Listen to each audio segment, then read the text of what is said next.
ketdi. Tokiyodagi masjid. Keyin yana kamptadan keyin boshqatdan qildik ham yo'g'ini. Keyin yana boshladi jamoat. Alboyni yosh bolalar tortib qo'yadi, yetib qo'yadi dedi. Bir marta yonib ketdi. Biz remont qilib qo'ydik. Yana bir narsani remont qilib beramiz. Shular yuraversin deb tushuntirdik. Chunki bu yerda yosh bolalar ko'p ekan, shuning uchun aytaymiz. Bolalarimiz kelishaversin. Faqat ular ham ozgina odob-axloqqa rioya qilib qo'ysin, ota-onalar ham biladi. Alloh taolo hammalarimizga tavfiq bersin. Bugungacha mana tutgan ro'zalarimizni, qilgan saharliklarda, iftorliklarda, atil qur'onlarda, tarovihlarda, ihsonlarda Alloh taolo o'zining dargohida qabul qilsin. Ramazon oyi gunohlar kechiriladigan oy, jannatga kiradigan, do'zaxdan ozod bo'ladigan oy. Ulamolarimiz aytadi, qaysi inson bir marta do'zaxdan ozod bo'lsa, abadiy do'zaxga tushmaydi deydi. Payg'ambarimiz sollallohu alayhi vasallam hadisda har kecha Alloh taolo navbat bilan odamlarni do'zaxdan ozod qiladi.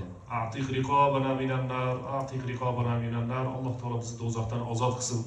Jannatga kirgan bandalar safidan qilsin. Elga yurtga Alloh taolo tinchligini bersin. Bu bolajonlarimiz ham hofizi Qur'on, hofizi hadis ota-onasini ikki dunyo yuzini yorib qiladigan farzandlardan bo'lishini Alloh nasib qilsin. Imomchilik o'tib ketgan qorakalarimiz ham Alloh subhanahu va taolo yordam bersin. Hammalarimiz ham Alloh taolo duolarimizni ijobat qilsin. Bir rahmatika ya arhamar rohimin.